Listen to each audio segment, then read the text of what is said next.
name's Lindsay, and this is Weird.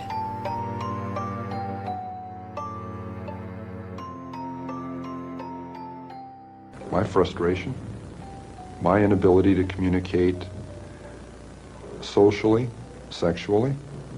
I wasn't impotent, but emotionally I was impotent. I was scared to death of failing in male-female relationships. I knew absolutely nothing about that whole area, even if just sitting down and talking with a young lady. I need to be able to really communicate, and ironically enough, that's why I began picking people up. And I'm picking up young women, and I'm going a little bit farther each time. It's a daring kind of a thing. At first there wasn't a gun. I'm driving along. We go to a vulnerable place where there aren't people watching, where I could act out, and I say, no, I can't. And then a gun is in the car, hidden. And this craving, this awful, raging, eating feeling inside. I could feel it consuming my insides, this fantastic passion. It was overwhelming me. It was like drugs. It was like alcohol. A little isn't enough. At first it is. And as you adjust to that, psychologically and physically, you take more and more and more. It's the same process. So it finally came down to the thing of, do I dare bring this gun out? Already realizing if that gun comes out, something has to happen. It was going to happen. I didn't see it then, but it was going to happen. I was playing a dangerous game with a loaded gun that got us all. Montana was different than California, and cold, so cold. Ed felt to be a stranger amongst his surroundings, his body already bigger than the other kids in school. He felt out of place and uncomfortable, clumsy, lumbering, and awkward. He was bright, he was told by his teachers, and smart, though his performance in school was poor, and he wasn't one to fit in, physically or otherwise, even at home. The most conspicuous difference, though, was the absence of his father, who remained in California where Ed was born. The divorce was bad enough, but what came afterward was even worse. His father was a lone source of affection, a beacon in his darkening psyche. Without him, there was no beacon. There was no direction, just a withered sense of what he had hoped his life could be. His mother, overbearing and controlling, had come to resent Ed. He was a male byproduct of her relationship with his father, a side effect, a constant reminder of everything she hated. Ed was the middle child between sisters, but unlike them, he had the audacity to be a man, at least in his mother's eyes. His maleness was intolerable for her, filthy. Ed's gender earned him a permanent place in the basement, as cold and dark as the Montana winters. There Ed would sit alone as the women existed in the bright world above, the musty scent of mildew lingering in the air, mingling with his thoughts. Thoughts of others, of his father back home, of women and relationships, of companionship, of his sisters, but mostly thoughts of his mother. Thoughts of a happy life saturated with thoughts of resentment. A hot, burning resentment he could feel behind his eyes. He percolated, Ed did, there in the basement with nothing to keep him company but those thoughts. As you likely already guessed, the voice at the beginning was Edmund during a 1984 interview describing his motives behind the horrific murders. I'll be using various clips throughout this episode from his 1984 and 1991 interviews, and you can find the full interviews on YouTube if you are so inclined to hear more. Between 1964 and 1973, Edmund Kemper killed 10 people. His methods were peculiar, to use a considerable understatement. So as we go through this story, please exercise discretion and step away from the narrative if need be.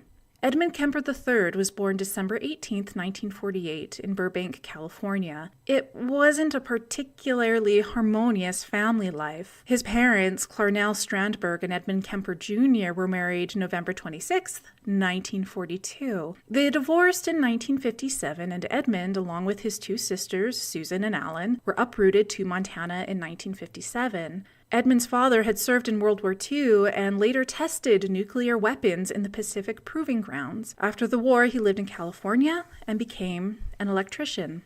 The divorce was devastating for young Edmund. Edmund's childhood wasn't particularly great either. His mother was indeed an alcoholic and is described as critical and overbearing. Her views regarding gender, sexuality, and men, which Edmund characterized as being violent and outspoken, had a severe impact on shaping Edmund's apprehension and fury toward women. Edmund Jr. once allegedly stated in regards to Clarnell, "Suicide missions in wartime and the atomic bomb testings were nothing compared to living with her, and that she affected him as a grown man more than 396 days and nights of fighting on the front did." The disarray that Ed was experiencing during his childhood manifested itself in troubling ways, starting small fires, harming small animals, for instance. His sister's dolls were likely the first to experience Kemper's rage, victims of decapitation and sexual experimentation.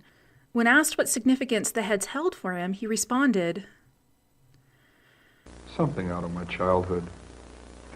I could put it on an incident. I mean, my father chopping the heads off of our 2 pet chickens and my mother insisting that I eat them for dinner.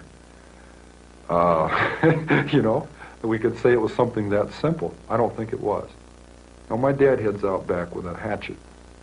I got on my bike and I tried to stop it. I remember that. I got on the bike, rode around the block. I was crying. I haven't talked about that for a lot of years. I'm sure that may have implemented something, that may have gotten something rolling, but along fantasy lines. But it took a lot of years of development along those lines to really get off. The bizarre and alarming behavior expressed by Edmund was an indication of his inner turmoil, which churned and bubbled as the days passed on into years. A favorite pastime of Ed's was to play a game with his sisters in which he had the girls lock him in a room. In his mind's eye, he was in a gas chamber, and he would writhe and scream in a chair until, in his fantasy, he died. The fantasies didn't end with his own death, however.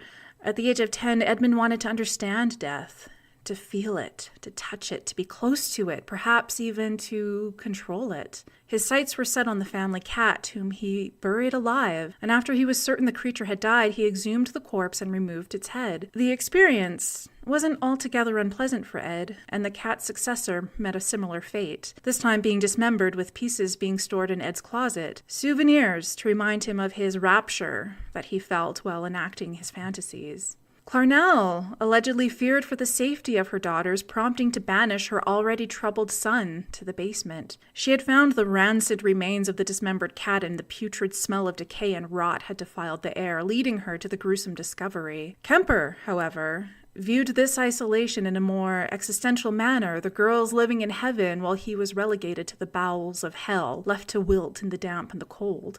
Edmund had reached a breaking point. At the age of 14, this giant, lumbering teenager departed home and left the humiliation behind. He made his way to California, hoping to find solace in the loving arms of his father. He hitchhiked to Los Angeles, perhaps recalling fondly memories of his father and smiling at the thought of seeing him again after so long. Things were going to be okay. They were going to be okay. As surprised as Ed Jr. was to see this towering teenager arrive at his doorstep, he wasn't as shocked as Ed III, who, upon arriving to his father's home in LA, learned that not only had his father remarried, but he had a stepson. He'd been replaced. Edmund's stay at his father's home was short-lived. His behavior was aggressive toward his father's chosen family, troubling.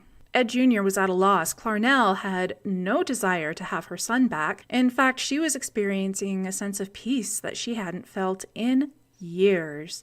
Humiliated by his mother, rejected by his father, Edmund was sent to live with his paternal grandparents, Maud and Edmund Kemper, in North Fork. Ed and Maud lived on an idyllic farm in Northern California. They were nestled comfortably in the countryside, enjoying the mountains, the fresh air, and probably most importantly, the quiet, away from the bustling city life. There may have been a glimmer of hope for Edmund as he bonded with his grandfather. The pair would spend time together, and Edmund came to know what it was like to experience kindness. Ed I purchased a rifle, a .22, for Edmund III, and the pair would go hunting together. It was a blossoming relationship, soured by the onset of dementia in the eldest of the two. Maud's relationship with Ed wasn't quite as congenial. Maud was a freelance writer. Her days were spent on the quiet farm as she pored over manuscripts, workshopping phrases, getting lost within the worlds she would create. Edmund was a disruption, a looming, clumsy disturbance that interrupted her much-needed silence. Maud was hard on Edmund, yes, but she wasn't abusive, not like Edmund's mother. Still, though, it felt almost like getting out of the frying pan only to stumble directly into the fire. Maud's harshness was exasperated as Ed the First's health continued to decline. Both Edmunds needed special care in different ways, and for a woman who had adapted to a life of calm, this was simply too much chaos.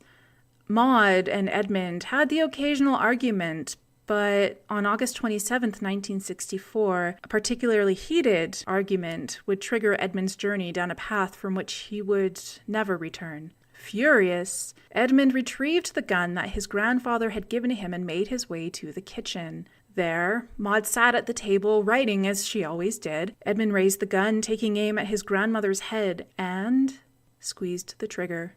He did this twice more, shooting her in the back. Edmund stooped over the corpse of his grandmother, knife in hand, and eviscerated her. As the rage subsided, Ed took hold of the body and dragged it into the bedroom. His grandfather had been out buying groceries and would be home soon, and Edmund feared the anger, the disappointment, the rejection that his grandfather would express upon finding out what Ed III had done. And so, Edmund waited patiently for his grandfather to return, and as he walked up the driveway with the groceries, Edmund, again, lifted the gun and squeezed. After the murders, he was at a bit of a loss for what to do, so he picked up the phone and he called his mother, calmly telling her what had happened on the farm. She instructed him to call the police, which he did. The police showed up at the farm only to find the corpse of an elderly man cast upon the driveway and a chillingly calm teenage boy sitting on the porch, waiting for their arrival. Under questioning, he was asked why he did what he did, to which he famously replied, "I just wanted to see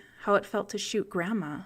He was tried, convicted, and sent to the Atascadero State Hospital for psychiatric care after being diagnosed with paranoid schizophrenia. Now, weirdos, I do have a bit of a confession here. I may have misled you, well, I did mislead you, in the last episode when I said that Edmund had schizophrenia.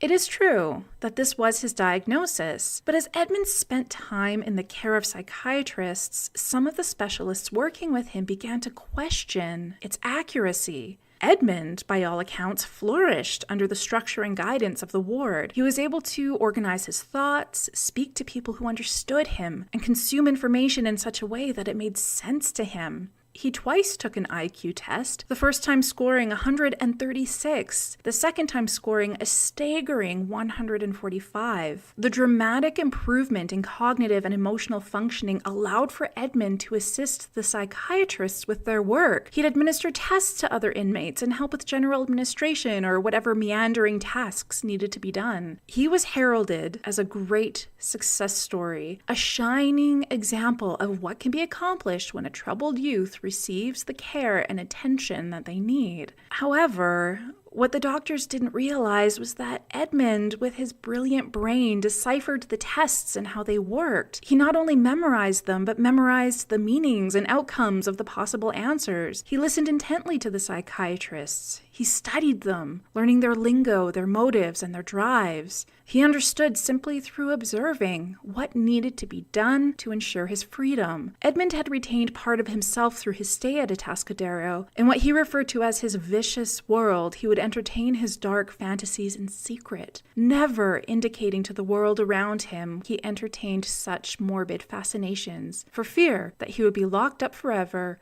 never to be released. Edmund was released on December 18th, 1969. The majority of accounts that I've read indicate that the psychiatrists were practically jumping up and down at the success they'd achieved with Kemper and fully endorsed his release. However, some accounts state that many psychiatrists were adamantly against this decision and firmly believed that he needed more time under their care. Despite this discrepancy, one thing was certain. Psychiatrists mandated that under no circumstances was Edmund to be released to the care of his mother. However, it became apparent that Edmund didn't have the means or the capability to live on his own just yet, and his father's place was definitely out of the question. So Edmund despite the dire warnings from professionals everywhere, landed back in the home of Clarnell. Clarnell had moved to Santa Cruz, California, while Edmund was held in Atascadero. She worked as a highly respected administrator for the University of California, Santa Cruz, and seemed to be able to provide a safe and comfortable life for her son. The two got along famously. They enjoyed one another's company. They bonded and established a healthy and loving relationship and lived happily ever after is not at all what actually happened. The pair lived in relative peace for about a month. But it didn't take long for their new living situation to regress back to the way things were before, establishing the same patterns that always existed from years prior. Clarnell humiliated him, assaulting him with vicious words, blaming her murderous son for her inability to have sexual relationships with other men. Edmund, on the other hand, couldn't adjust to life outside of Atascadero. There was no structure, no dependable daily rhythms. In his eyes, chaos was everywhere. Protests, free love, young and idealistic students. Women were everywhere. I missed that flower child generation. I missed the entry into Vietnam, all that stuff. And all these kids are like aliens to me. Yeah, I say kids. I missed 16, 17, 18, 19, 20, 21. I'm supposed to be associating with people in their adult years, but I missed a big chunk, so I'm out there trying to fill in the gaps. Find out why these kids are the way they are now, because they were totally different from the kids that I was when I was that age.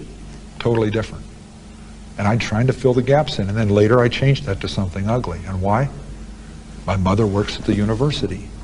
My mother won't introduce me to any young ladies at the university because I'm like my father, and I don't deserve to know any of those young ladies. So here she is holding these little girls up there as too good for me. Very special. If anything, I was destroying icons. I was hurting her without her even knowing it. Again, it's that picayune, little petty, ineffectual, I'm getting back at you, but I don't have the heart to tell you what I'm doing. See? Why would I admit those things on a camera? That's embarrassing. It's humiliating.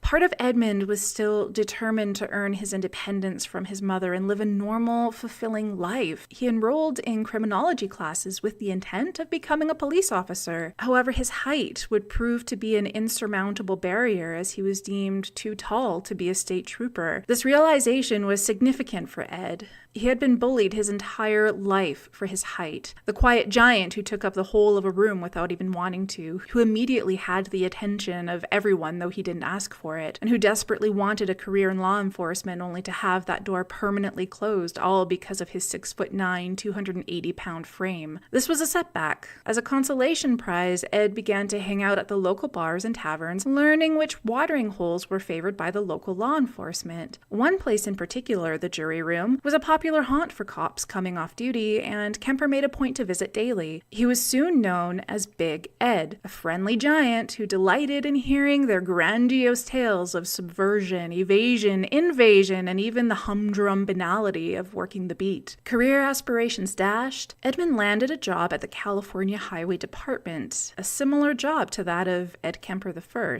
the grandfather he loved and murdered. This job gave Kemper the means to set out on his own, which is exactly what he did. He moved into an apartment in Alameda, a blessed hour and a half from Clarnell. The gap he placed between them was not wide enough, it would seem, as Clarnell would frequently phone her son and show up unannounced. He felt that he simply couldn't get away from her. These emotions, the helplessness, the rage, this gnawing inner yearning continued to percolate, and the only relief for Edmund, it seemed, was when he could calm the storm with the fantasies within his vicious world. Although Ed was awkward and uncomfortable, perhaps even afraid of women, he did manage to establish a relationship with a 16-year-old girl. The pair eventually got engaged, although the marriage was ultimately not to be. Clarnell disapproved vehemently of the couple due to their age difference, and ultimately the relationship dissolved, allegedly due to the vocal and constant interference from Clarnell. Angry and alone,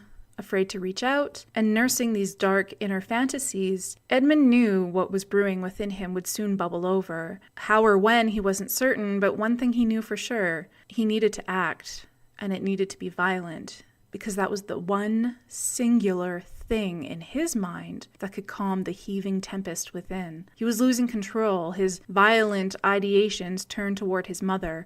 He knew he wanted her dead, but couldn't reconcile himself to killing his mother. She was, after all, his mother. I still loved my mother, and it's hard for somebody to comprehend that you murder your mother through love.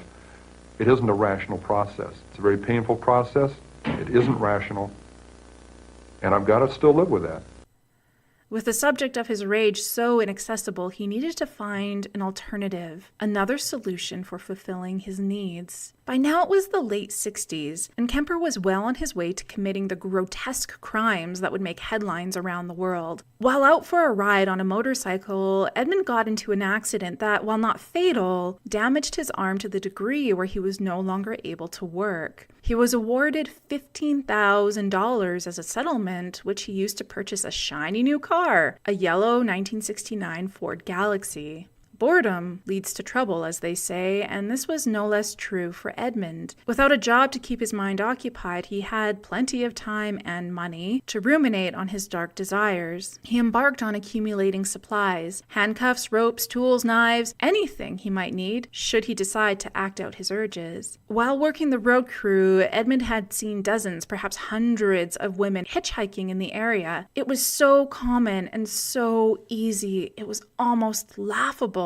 Edmund knew he needed to practice his charm, his charisma, his sincerity in order to woo the trust of the women he intended to harm. As a result, he welcomed over 150 hitchhikers into his car, observing their habits, their concerns, their techniques for evaluating a situation for safety. He observed them and studied them, gaining more and more confidence with every ride. And now we find ourselves on May 7th, 1972. Two co-eds, Marianne Pesce and Anita Lucchesa, needed to get to Stanford to see some friends. A yellow Ford Galaxy pulled up on the side of the highway, and the large, friendly-looking man inside offered to help them out. It seemed innocent enough at the time, not to mention entirely common. There was a secluded spot near Alameda, one he had familiarized himself with while working the road crew. He parked the car and locked Anita inside. He took Marianne, panicked and terrified, out of Anita's sightline. What happened next was straight out of anyone's nightmare, except for Edmund. For him, this was the fulfillment of a fantasy that had years to marinate. Edmund raised the trunk, revealing its contents: a knife, a plastic bag, and other ominous objects. He removed what he needed and ordered Marianne into the trunk of the car. She fought back as hard as she could, breaking a taillight in the process. In the end, though, she was no competition for his size, and she succumbed to his strength. Initially, Edmund attempted to suffocate her, but in her desperate attempts at survival, she managed to rip a hole in the bag over her head. Edmund, sensing the desperation of the situation, resorted to stabbing the poor girl repeatedly until she slumped, motionless.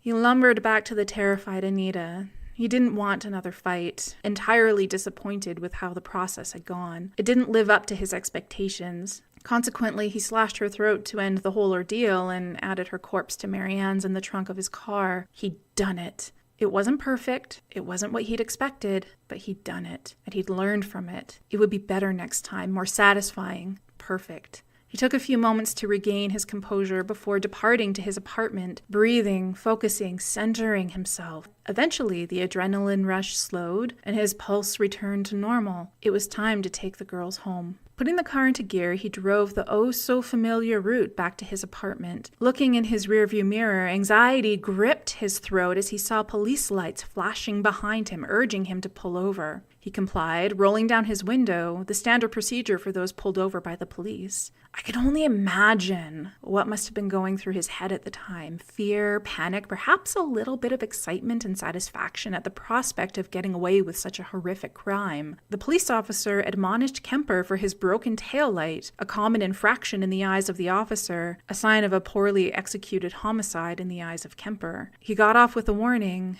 and went on his way. He brought the girls into his apartment, thrilled that he finally had the opportunity to explore death and sex in the privacy of his own home, far removed from the judgmental eyes of Clarnell and the inquisitive eyes of the psychiatrists. I won't go into graphic detail about what happened next. It would be gratuitous and I think disrespectful at best. In terms of investigative and psychiatric analysis, the details are extremely important, but for our purposes here, I don't think it's necessary. Over the next 2 days, Kemper used the corpses of the women in an attempt to answer his unanswered questions and to satiate his gnawing hunger. He photographed the women pornographically at times, a way for him to enjoy his work after the bodies were long gone. When he felt he had gleaned what he could from the corpses, he dismembered them, wrapped each part in plastic, and scattered them across Loma Prieta Mountain. The heads he held on to the longest, using them for necrophilic purposes. One of the sources that I consulted for this podcast, a book entitled Edmund Kemper, The Life of the Co-ed Killer, states, Kemper fixated on the women's heads. To him, it was where the very essence of a person was held.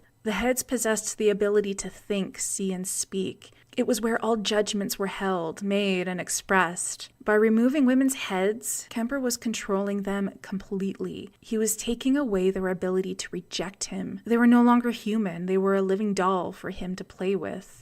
The girls were soon reported missing, but students went missing all the time, running away or disappearing into a purple haze or hallucinogenic-induced state. The police didn't take the pleas of the desperate parents seriously at first, and the families of the two victims, desperate to be heard, desperate for action, hired a private investigator. The investigator turned up very little other than what the families already knew. The girls were last known to be going to Stanford to see friends. They were hitchhiking, and that was it. No one knew who picked them up, where exactly, or when. There was no indication that the girls were even dead, or alive for that matter. It wasn't until a hiker in August of 1972, over 2 months after the murders, happened to spy a conspicuous object while enjoying the serene mountainside, that the alarm was truly raised. The gruesome discovery, Marianne Pesce's head, confirmed every parent's worst fear. Their daughter hadn't run away, which is exactly what they'd been insisting all this time. A devastating realization for any parent. No other body parts were ever recovered, and although the discovery sent law enforcement into a frenzy, they had no evidence, no leads,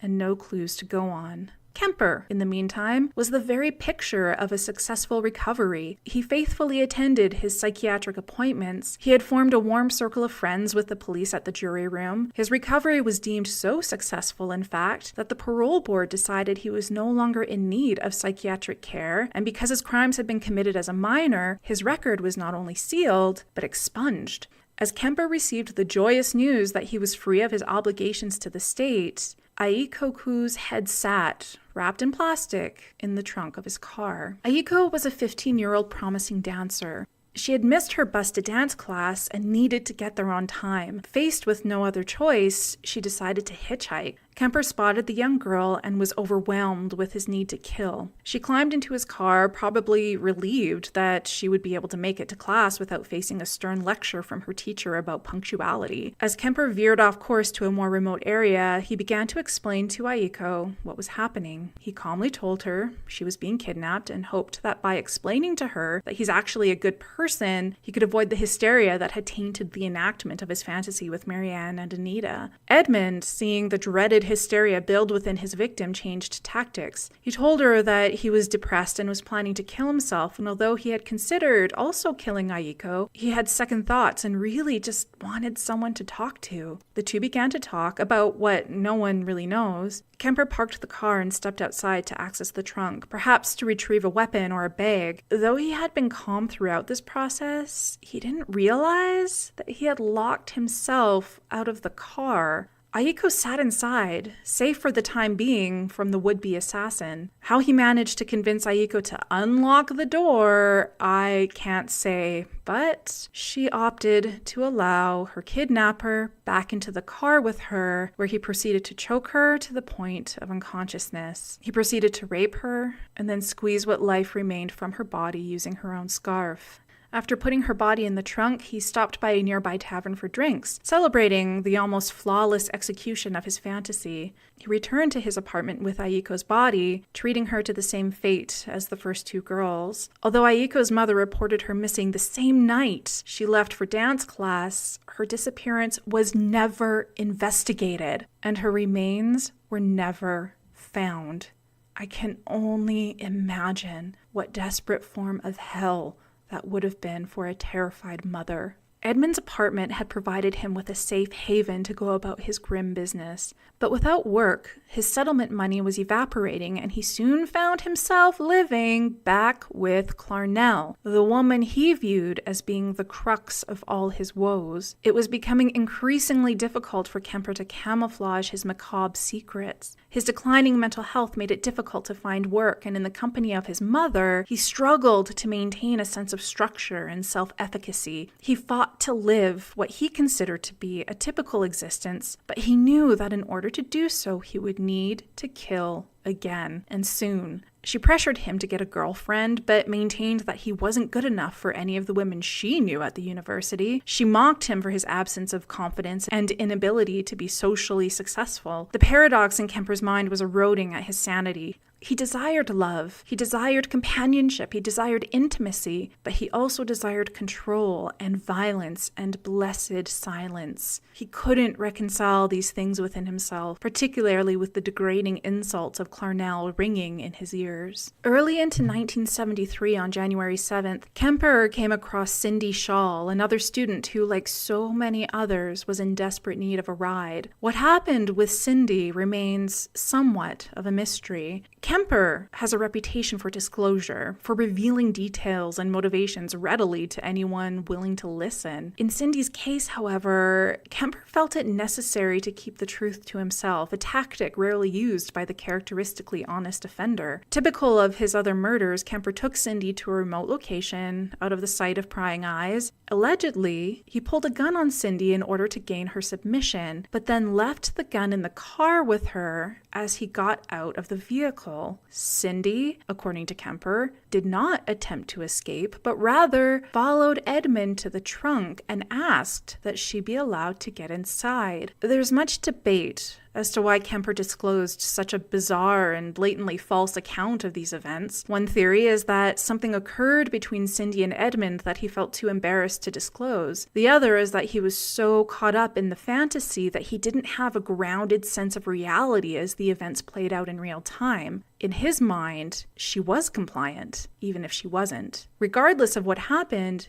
Cindy, we know, was shot in the head and died instantly. He hid Cindy's body in the closet as Clarnell slept and waited in earnest for his mother to leave for work the next day, anxious to have the house and the body all to himself. Cindy again was subject to Kemper's proclivity for necrophilia, this time in an outstanding act of dark humor. Kemper decapitated her and buried the head face up in Clarnell's garden, later quipping, "Clarnell always liked having people look up to her." Unlike Ayiko, Cindy's body was discovered scattered along the coast soon after the murder. Her head and one of her hands were missing, but authorities were able to recover everything else, providing vital information to law enforcement. It was the first time they had discovered the body so soon after the murder, allowing for a more thorough examination for evidence pointing to the offender. Despite this, however, authorities truly had their work cut out for them. As you know, John Linley Frazier and Herbert Mullen were active in the area, and it was impossible to know who was responsible for what at the time. Were they dealing with one killer? 10 killers? A cult? Trying to dissect and differentiate the disappearances and the murders must have been tedious at best, but certainly confounding. The community, in the meantime, was in a panic. The once sleepy little town was now locking their doors and buying firearms. Women were told only to hitchhike if the car that stopped displayed an official sticker from the university indicating that they were staff. Terrible advice, since Edmund's car had one such sticker due to his mother's job at the university. After Herbert was arrested in 1973, police and lay people alike were hopeful that they were finally free of the cruel and sadistic murders happening in their community. These hopes were quickly snatched away, however, when the remains of 2 more women, Rosalind Thorpe and Allison Liu, were discovered along Highway 1. The women had been killed instantly before they had even departed the campus, a brazen move on behalf of the emboldened Kemper, who proceeded to decapitate the corpses at his mother's house in full view of anyone who happened to look in the right direction. The 2 women, again, were subject to the same process as the others. I was getting better at it. I was getting less detectable. I started flaunting that invisibility. severing a human head, 2 of them at night in front of my mother's residence, with her at home, my neighbors at home upstairs, their picture window open, the curtains open, 11 o'clock at night, the lights are on. All they have to do is walk by, look out, and I've had it. I'll note here as well that some accounts state that Edmund dabbled in cannibalism during this process. To be honest, I didn't dig too deeply into this sentiment to unearth further details. As I mentioned, there comes a time when rehashing the details for the purposes of public consumption becomes gratuitous, and these girls had already been through just so much. A twisted nightmare that I'm sure none of them had ever imagined could become their reality. Edmund had achieved what he desired. He had confidence. He had strength. He was enacting the fantasies he had always dreamed of. But his confidence was quickly shattered after he attempted to procure a .44 Magnum revolver. Although the retailer had no way of knowing that he had committed a double homicide as a teenager, a background check sent to the police revealed Kemper's violent history, and following protocol, they paid Kemper a visit to remove the newly acquired weapon.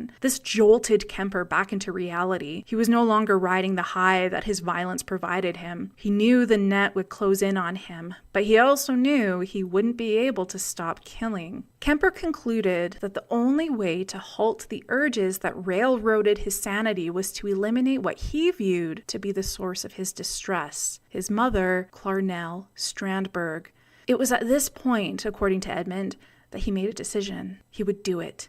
He would kill his mother and end the cycle of violence he had perpetuated over the last year. This would be it. He spent a week mulling over his epiphany, obsessing over it, and yet entertaining a tiny spark of hope that the relationship with his mother could somehow be salvaged. That was 1 week before I murdered my mother. I said, she's got to die, and I've got to die, or girls like that are going to die. And that's when I decided I'm going to murder my mother. I knew a week before she died, I was going to kill her. And she went out to a party, she got soused, she came home, went to sleep. I was woken up by that, came out. I walked up to her bed. She's laying there reading a paperback, as many thousands of nights before. And she said, "Oh, I suppose you're going to want to sit up all night and talk now." Shit. I looked at her, I said, "No." I said, "Good night."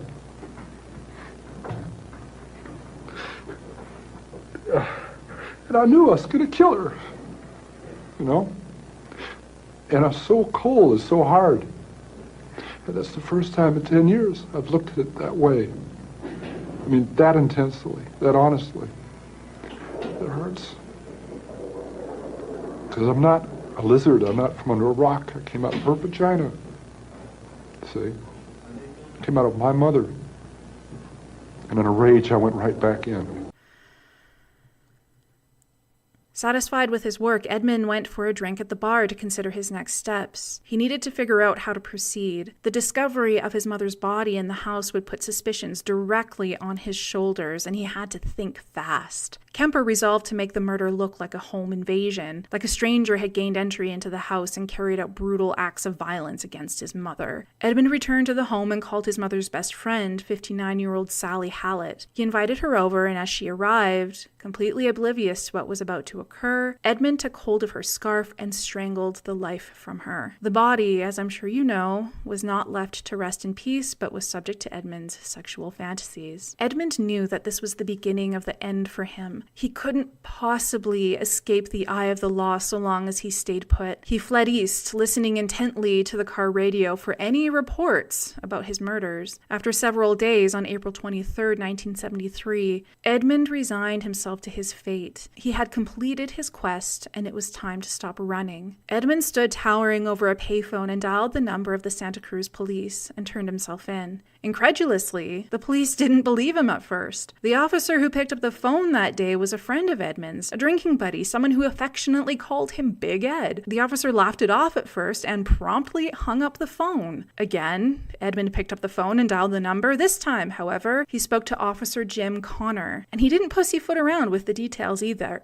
details they hadn't released to the press or disclosed in one of their sociable chats at the bar. Connor sent authorities to Clarnell's house, and sure enough, just as Edmund said, they were met with the gruesome sight of Clarnell and Sally's mutilated corpses. Kemper was quickly detained and transported back to Santa Cruz, all the while confessing to every murder, every disgusting act in full detail. He was formally charged with 8 counts of first-degree murder and sentenced to 7 years to life for each count to be served concurrently. He requested the death penalty, death by torture specifically, reminiscent of the childhood games he once played as a youngster. His request, however, was denied, and he remains to this day at a facility in California.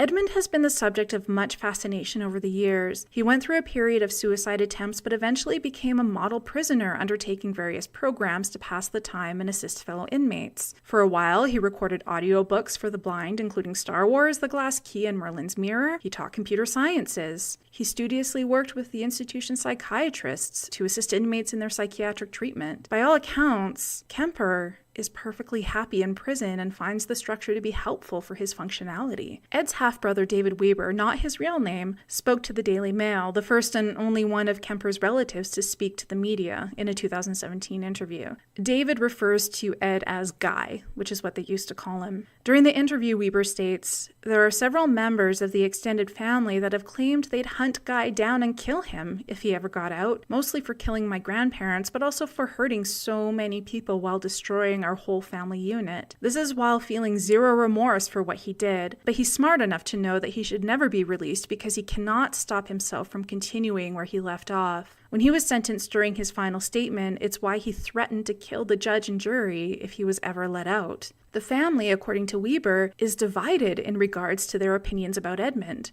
with half the family, including his sisters, maintaining that he is, underneath everything, a good person who did truly horrific things. To give up would be crazy. I'd be giving away my freedom, and I don't need to.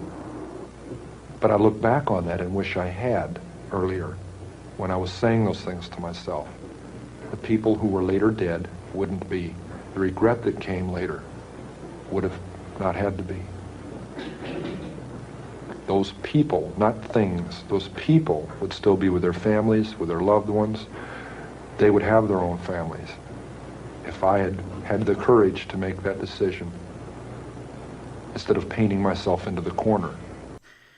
The other half, in Weber's account, want him to burn in hell. The interview is an interesting read and takes a perspective that I wonder if many of us often forget to consider, and that's the trauma a family can face due to the actions of an offending family member. An excellent article about this was written by Jen Carson, the daughter of serial killer Michael Bear Carson. She details her experiences as she faced the stigma and shame associated with being the daughter of someone who had committed such violent offenses. She currently acts as an advocate for the children of offenders, as well as the victims of violent crime, an area that is in much need of advocacy, in my opinion. If you do get a chance, please read her article in the Huffington Post. It's titled, "My Struggle to Find Peace as the Daughter of a Serial Killer." It's a profoundly provocative read and certainly deserves a wider audience. I posted the link on the podcast Facebook page, so you can find it there if you are so inclined.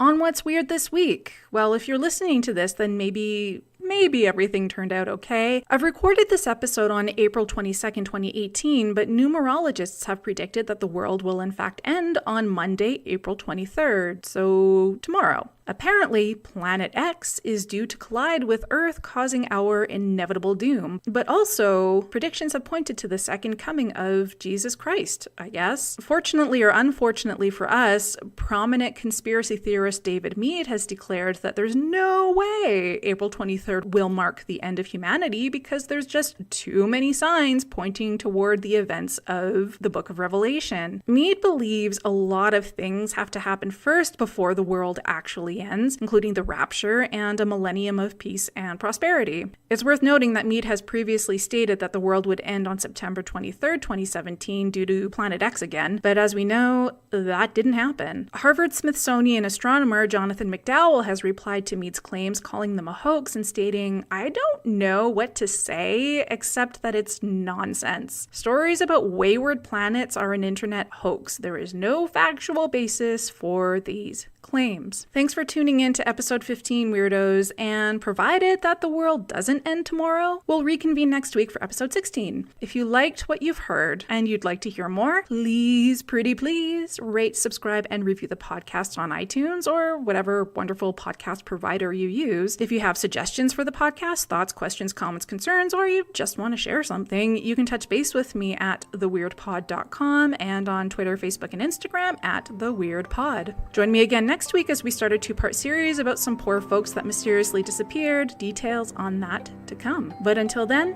stay weird.